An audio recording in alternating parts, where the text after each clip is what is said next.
हर हर महादेव। दोस्तों, आज की हमारी कहानी का टाइटल है तलाक या बदनामी। आइए जानते हैं इस कहानी के बारे में। राधा बस रोए चली जा रही थी। उसके आंसू रुकने का नाम नहीं ले रहे थे। वो अपनी माँ से बार बार एक ही बात कह रही थी, मुझे बदनाम कर उसे क्या मिला? सिर्फ उसे डाइवोर्स, तलाक आसानी से मिल जाए।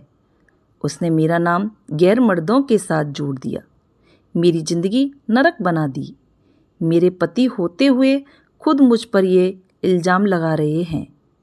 ये वही इंसान हैं जो कल तक मेरे लिए सब कुछ करने को तैयार थे, दिन को रात कहने को तैयार थे। आज अपने घमंड में मुझे नीचा दिखाने के लिए मुझे तलाक दे रहे हैं। मेरी गलती क्या है? अपने और अपनी बेटी के लिए आवाज़ उठाना। अब लोग भी मुझे अजीब नज़रों से देखते हैं, गंदी बातें करते हैं, रास्ते पर चलना मुश्किल सा हो गया है। सहेलियों ने भी मुंह फेर लिया। बस कुछ ही मुझे समझती हैं और मेरे साथ हैं। माँ, आपका भाई बहन का साथ और बेटी का प्यार साथ मेरा हौसला बढ़ाता है। मैंने भी फैसला कर लिया है, मैं लोगों के तानों से, बदनामी से डरूंगी नहीं, ना ही झुकूंगी और ना ही रुकूंगी। अपने आत्मसम्मान और हक के लिए बिना थके लड़ूंगी। लोगों से, उस इंसान से जिसमें इंसानियत ही नहीं रही। और फिर शुरू हो गए कोर्ट कचहरी के धक्के। पैसों की और समय दोनों की बर्बादी पर कोई दूसरा रास्ता नहीं दिख रहा था। सबसे बड़ा दुख झटका उस वक्त लगता था राधा को, जब उसका पति कोर्ट के सामने खड़े होकर गलत गंदी बात बोलता था। वो बहुत मायूस हो जाती थी, बहुत दुखी हो जाती थी कि कभी कभी सब कुछ छोड़कर कहीं दूर भाग जाना चाहती थी। पर उसका अंदर का मन उसे झकझोर देता था, तुम ऐसे पीछे नहीं हट सकती, तुम चुप नहीं रह सकती।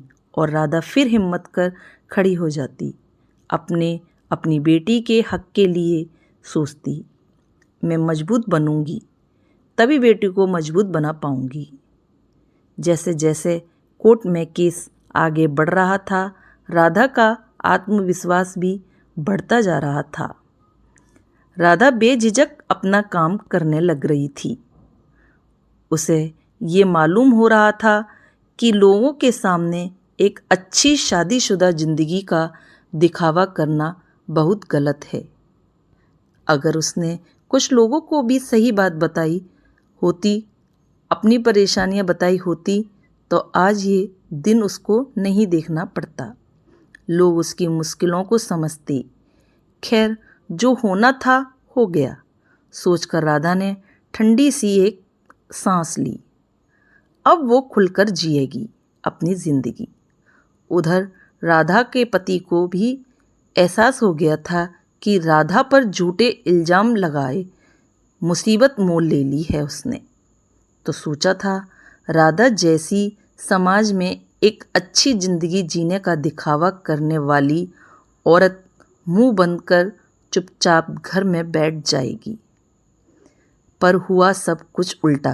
राधा ने तो घरेलू हिंसा की सच्चाई सबके सामने लाकर रख दी थी।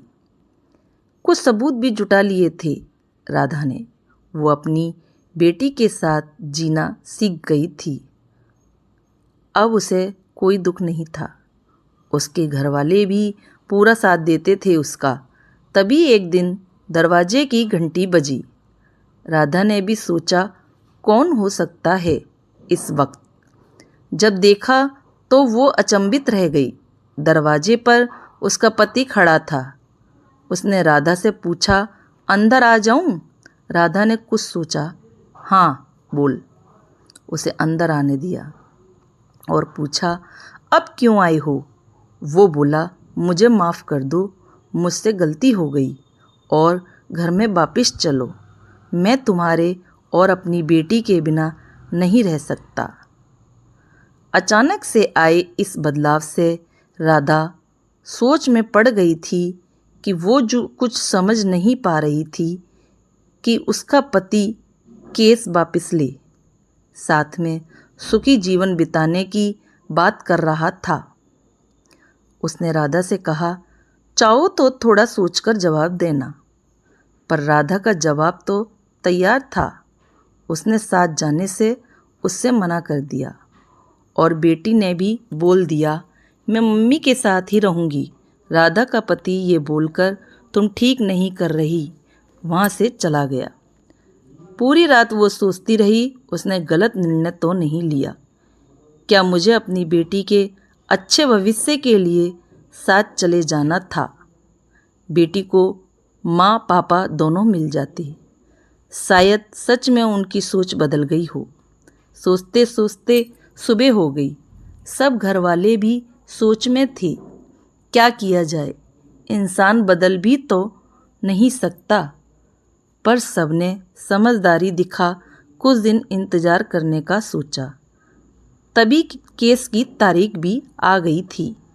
राधा ने सोचा था आज के पति के व्यवहार से पक्का निर्णय ले लेगी, और जो हुआ सोच से बाहर था। पति का वही रूप पाया। राधा आज भी अपनी बेटी के लिए लड़ रही है।